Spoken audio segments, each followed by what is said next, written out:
Hey everybody, Hopeless Cat and Mr. Bear moosing around just to impersonate people. Hey Mr. Bear.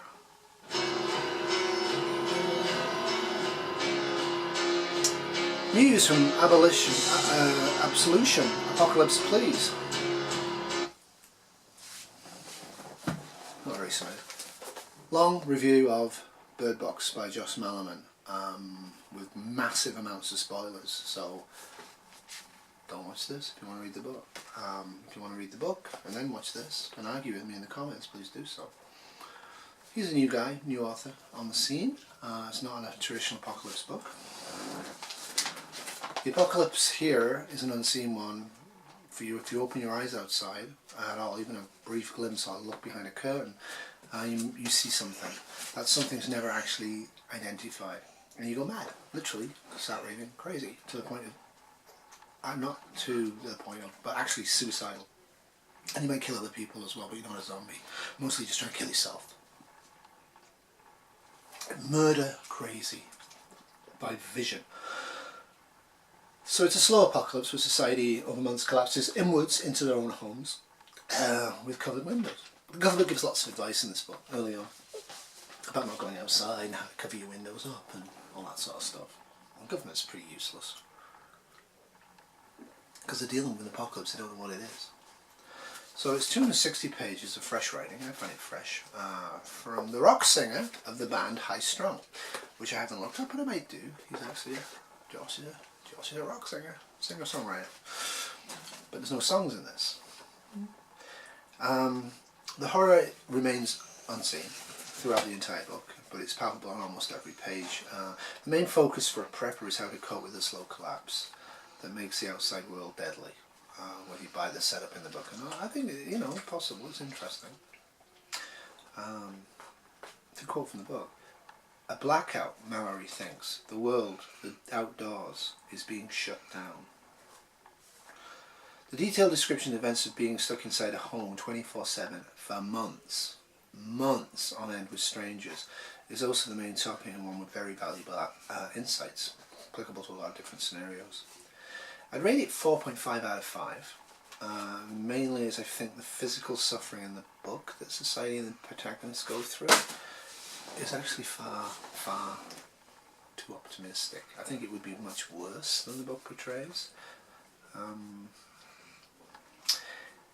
But the psychological suffering and how people adapt to stuff is very, very well described in the book, so I think it's kept. So I recommend you get a copy and enjoy an immersive, mesmerising and deliciously dark book, that's from this, on a very unseen apocalypse. That's what I think. So, spoilers. I don't know, I like to read bits of books just so I kind of, you know, can sense it. So, 260 pages, page 1. Mallory stands in the kitchen, thinking. Her hands are damp. She's trembling. She taps her toe nervously on the cracked tile floor. It is early. The sun is probably only peeking above the horizon. She watches its meagre light turn the heavy window drapes a softer shade of black and thinks, that was a fog. The children sleep under chicken wire, draped in black cloth, down the hall. Maybe they heard her moments ago on her knees in the yard. Whatever noise she made must have travelled through the microphones, then the amplifiers that sat beside their beds. Oh, okay, what's going on? Kitchen tile's cracked, suggests ruin, decay. They're shielding themselves from the sun. She's guessing when it's dawn, she doesn't know. It's very strange already, right? Children sleeping under chicken wire, blacked out, inside a house with blacked out windows. Amplifiers so they can hear stuff outside but can't see it. That's great, right? So whatever has happened in this book, right from the beginning, and there is flashbacks, but not many, and they work well, really, really, really screwed up our world. This was once a nice house in a nice suburb of Detroit. Once it was family ready and safe. Only half a decade ago, a real estate agent would have proudly showed it off. But this morning, The windows are covered with cardboard and wood. There is no running water. A big wooden bucket sits upon the kitchen counter. It smells stale. There are no conventional toys for the children. Pieces of a wooden chair have been whittled to play the part of little people. Small faces have been painted upon them. The cupboards are bare. There are no paintings on the walls. Wires run from the back door into the first floor bedrooms, where amplifiers alert Mallory and the children to any sounds coming from outside the house. The three of them live this way. They do not go outside for long periods of time. When they do, they are blindfolded. Yep. Even Detroit. And it's the localness of the book that I think is really cool. There is a lot of stuff watching news and finding news in the initial period of time when it starts, but it's claustrophobic. Right? This book is claustrophobic. So, what is going on and why is the world the way it is? That's interesting, right? In those days, and the days that followed, when the children were old enough to learn, Mallory trained herself as she trained them. But she would never hear as well as they one day would. She was 24 years old before she was able to discern the difference between a raindrop and a tap on the window. Relying only on her hearing, she was raised on sight. Did this then make her their own teacher? When she carried leaves inside and had the children blindfold, identify the difference between her stepping on one and crushing one in her hand, were these the right lessons to give? How far can a person hear? Well, we rely on sight, we rely on hearing, we rely on touch, we rely on smell, we rely on taste. Some apocalypse might remove the ability partially or temporarily or permanently to use them. Could you cope? I don't know if I could. Talking about the forgotten products on idle store shelves, which I think is optimistic. We're about 5 years down the pipe from this. Given that it's such a slow and catastrophic collapse, people even blindfolded or taking risks would have stripped stuff. Desperation. You can't just, even in most prepper households, you can't just shut the door and never ever go out for 5 years except to grab a bucket of stale water from a pond and be okay 5 years down the road. I think that's kind of an optimistic one, but interesting. I doubt much would be left in these stores, and I'm sure fire would have been very much a factor in the urban centres. There is no fire in this book. I think vandalism, accidents, lightning strikes, I think there would be a lot of fire. Well, nobody can fight fire, right? But they can't see, and there's no society left anymore. Locked away from a terrifying world, I'm sure, and this is another quote, all of it presses in on the house, and that's, I think, a really interesting thing. If you are in a bug-out location or in a tunnel or in a subway system or in your own home or in a basement and you have blackout going on, there is no radio, there is no TV, there is no people coming and telling what's going on. I think the outside world would really press in on you, the fear of what is actually out there, and the book does that very well. For sure, human imagining when deprived of sensory input has been well studied, and there's lots of stuff about that online. And fantasy can easily be triggered when you have limited sensory input. For that reason, I recommend a lot of preppers online on YouTube should get out more. Different senses, different information will actually prevent you from being a crazy person. In the book, news reports of the horrific attacks and suicides, called, I think, The Problem, I think they call it, started to become common, but the reaction is passive for everybody. Mallory, who's the protagonist of the book, actually kind of just ignores it for a long, long time. Her sister Shannon gets really into it, really following it, but Mallory's like, yeah, whatever, dude, right? Later on, Mallory gets more interested, but she still refused to see the problem as real or affecting her for ages. I think it's interesting that her sister soaks in the media and soaks in the event and gets very into it. Certainly some preppers do that for specific types of scenario. Second Amendment preppers tend to be very, very focused on guns and very, very focused on legal rights. That may well be blinding them to other issues. For example, control the internet and stuff like that. They're all equally important to everybody, but if you are single focused, you can be blind. Very much normalcy bias there from Malerman all the way through it. And one of the interesting things is that these sisters live as shut-ins in their house for 3 months. As it spreads and I'm watching the news, the electricity's on, TV's still reporting all that because less and less and less and less. Because people go crazy. Basically, as soon as you see something outside you can't describe it, you then go crazy and you kill yourself, and you might take somebody else out with you. But usually it's suicide. So people are just killing themselves. So the government responds as governments would do in this situation by imposing a national curfew without anybody outside looking to see if you're doing it or not. But they say, don't go outside. They've lots of instructions to lock your doors because who knows who might come in, cover the windows, and above all else not to ever look outside. So the actual ability of society to function in this circumstances is zero, and obviously it goes to pieces. So as I mentioned, the problem, why this happens, is never identified in the book as specific. And that's great because it leaves it to your imagination as to why it's there. And I think that's a very smart and powerful description, is that there is something out there. It seems to be a thing. It seems to be creatures. I don't know at the end of the book whether that's true or not, whether it's all in Mallory's head, whether it's, who knows, but it's fascinating. So there's speculation within the book, and some of the speculation is mental illness from Wi-Fi connections. Facebook literally makes us all kill ourselves. I can see that. A failure in human evolution. Interesting. With 7.5 billion people, it's highly unlikely we'd all have a genetic issue at the same time, but whatever. Aliens. Aliens come down and deliberately make us all go nuts so they can take our planet without using warfare.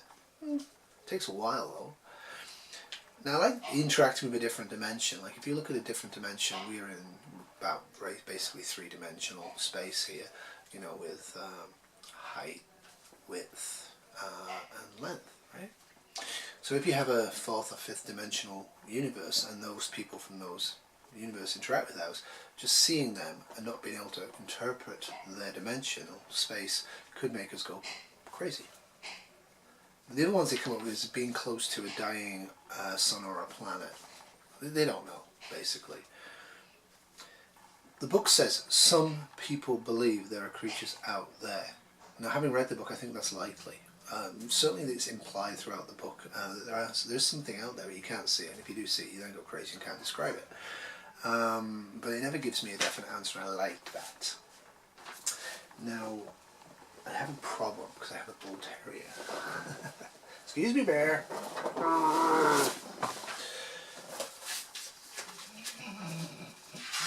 So, Mallory trains these kids, right?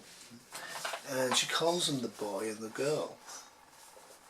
So she trains them from birth to be her ears using their, trains them from birth to be her eyes using their ears.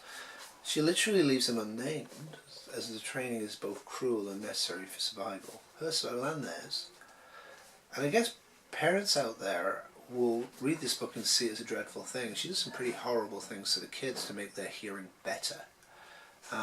But for me, I accepted it's part of the book's scenario.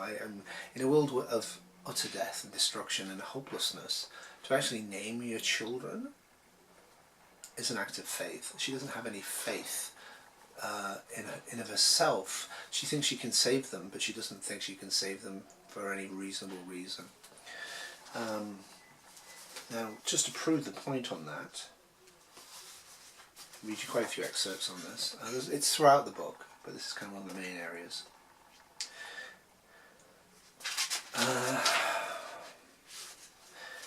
These were the thrills of childhood. Mallory's children don't know them. As babies, she trained them to wake with their eyes closed, standing above their chicken wire beds, fly swatter in hand. She'd wait.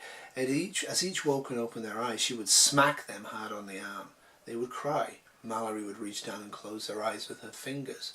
If they kept them closed, she would lift her shirt and feed them. Reward. When they were 3 years old, she trained them to get water from the well. Tying a rope around her waist, she wrapped the other end around the boy. Then, telling him to feel for the path with his toes, she sent him out there to do it on his own. Mallory would listen to the sound of the bucket clumsily being raised. She listened to him struggle as he carried it back to her. Many times she heard it fall from his hands. Each time it did, she made him go back out there and do it again. The girl hated it. She said the ground was too bumpy out there around the well. She said it felt like people lived below the grass. Mallory denied the girl food until she agreed to do it. When they were toddlers, the children were set at opposite sides of the living room. Mallory would roam the carpet. When she said, "Where am I?" the boy and the girl would point. Then she'd go upstairs, come back down and ask them, "Where was I?" The children would point. When they were wrong, Mallory would yell at them. But they weren't often wrong, and soon they would never be wrong at all. Yeah, it's pretty much child abuse. But is it necessary? And then for the parents out there, or people who might inherit children in an apocalypse situation, how far would you go to force your dependents, your loved one, your children to function in a society that's collapsed? I think it's a really interesting question. I think it's been dealt with by ignorance, by ignoring it by most people online. Like, how willing is your 3-year-old, your 5-year-old, your 8-year-old, your 12-year-old to work 6 to 9 to 12 hours, 15 hours a day, work hard, and not skive off, not complain, not moan? And would you beat them to make them function? Remember, there was a time and place in human society not that long ago where physical violence on children was commonplace in schools. Might be a factor of SHTF. Reasoning, rationaling, treating people like adults, children as adults may not work. Interesting though. And 2:59, right towards the end of the book. Just to give you a bit of cheerfulness, major spoiler, right towards the end of the book, mostly the characters in this book is Mallory, or Mallory's remembrance of characters, but towards the end of the book she does meet some people, spoiler. And you too, Constance says, kneeling by the children, "What are your names?" It's as if this was the first time the question has ever mattered to Mallory. Suddenly there is room in her life for such luxuries as names. "This," Mallory says, placing a bloodied hand on the girl's head, "this is Olympia." The girl looks at Mallory quickly. She blushes. She smiles. She likes it. "And this," Mallory says, pressing the boy to her body, "is Tom." He grins, shy and happy. On her knees, Mallory hugs the children and cries hot tears that are better than any laughter she's ever felt. Relief. Pretty grim. Now, the group's the interesting part of the book. The group's interesting because when Shannon kills herself after about 3 months, because she probably looked outside, though it's implied, Mallory drives pretty much blindfolded through the city to go to a house that she saw advertised in the newspaper months ago, asking for like-minded people to come and join her to write out this issue. Okay, it's a bit of a long stretch, but she does that. So, thank you, Leslie. A strength of Bird Box is the use of the random collection of strangers literally entrapped with each other in a shelter surrounded by a deadly world. This isn't a pre-existing group of like-minded strangers. They don't even have religion in common. They just saw this random advert and showed up at this house thinking, well, I'm scared, maybe this will help. So that's one of the interesting parts of the book, is how this group functions and doesn't function. And I think anybody planning to shelter in place with a group of people is definitely worth reading. Judging by how much stock we have left, Tom says, this is Tom who dies, not Tom the child, we would live about another 3 to 4 months off it. That sounds like a lot of time, but it passes quickly in here. The days begin to mush together. That's why we started keeping the calendar on the wall in the living room. You know, in a way, time doesn't mean anything anymore, but it's only one thing that resembles the lives we used to have. The passing of time, yeah, and what we do with it. So that's one of the things I'm doing, is I'm actually collecting calendars, because every 4 years you can change the year and go back, and it's a calendar, right? Because 2013, the days of the week, etc., will be the same in 2021. So I think it's actually important to keep some sort of calendar going and not to rely on electronic media to do that. All the way through an apocalypse, try and keep the date, the day, and maybe the time known to you I think it's important to anchor ourselves in the past that way. Certainly in the future, if society reappears, they will need some sort of a calendar, and they may as well use ours. It's been quite hard over this mega centuries to develop the Gregorian calendar the way it is today. It'd be nice to keep it. I think time and day of the week would be rapidly lost in SHTF when communication fails. So, you know, get a mechanical clock or two.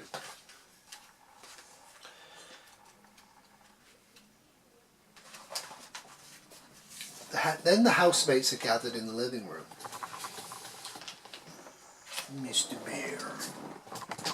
Then the housemates are gathered in the living room. Tom sits with Olympia on the couch.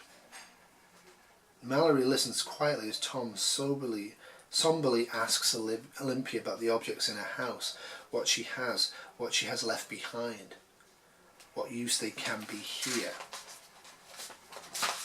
Yep. So one of the things you should do when you watch this video is order this book and read it from the library, if you can. Is actually go around your house. Have you been around your house recently and looked at everything in the house that you could repurpose and grid down, that's ongoing to use?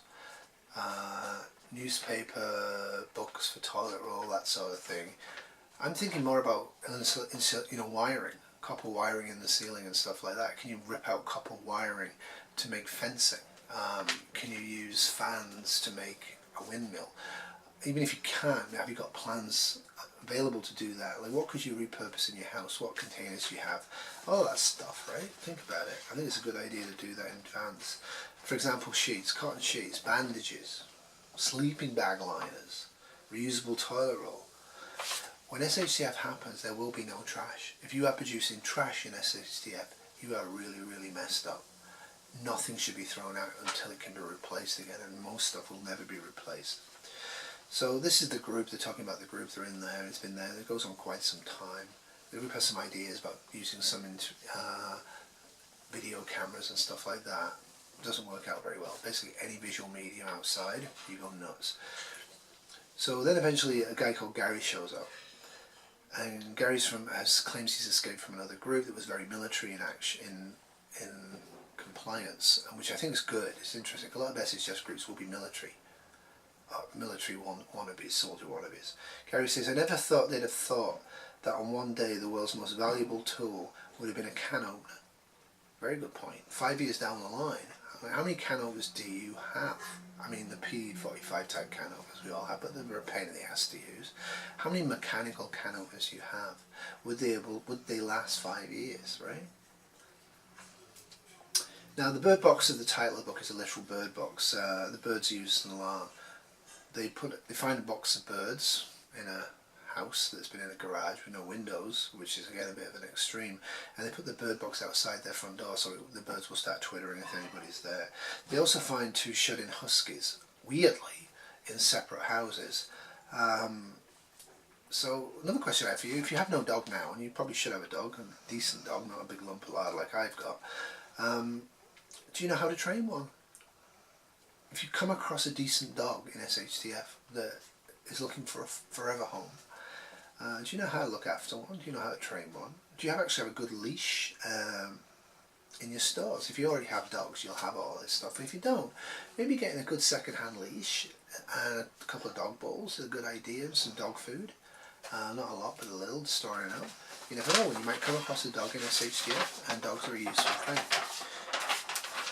So, sorry, the camera's off. So Gary escaped from a military type group that's not military or wannabe.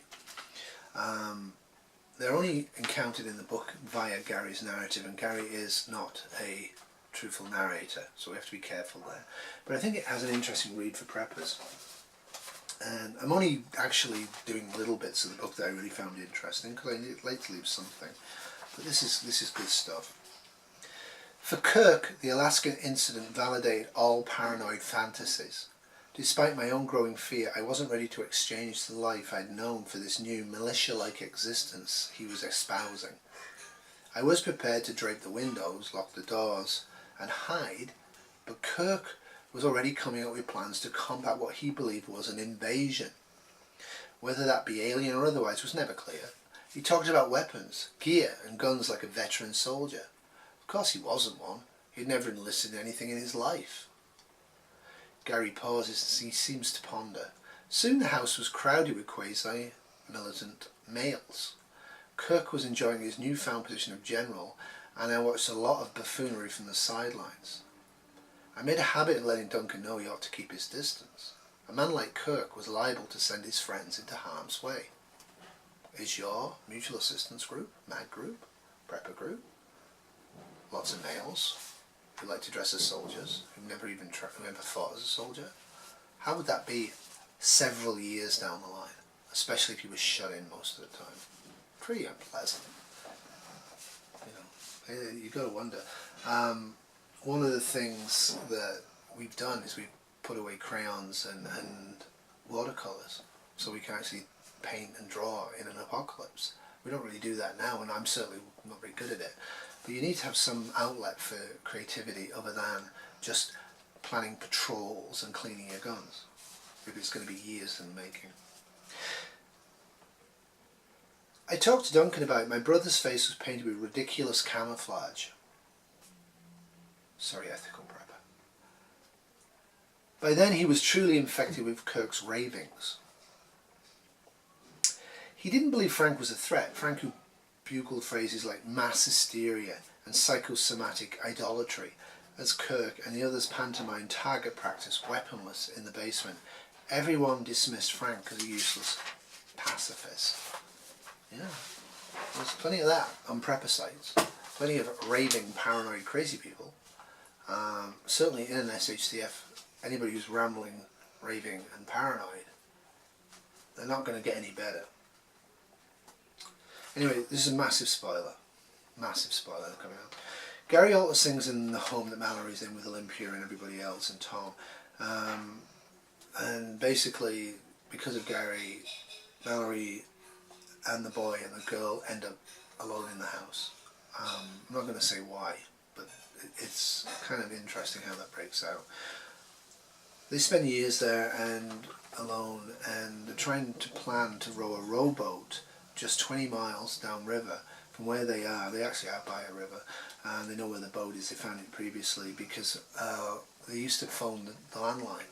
Nobody ever answered, and leave messages if they could, and phone the landline, desperately trying to reach out to other people. And they actually got hold of a group of people who said, come and join us, this is where we are. But the years go by before Mallory's got the confidence with the two children who were born after this to do that.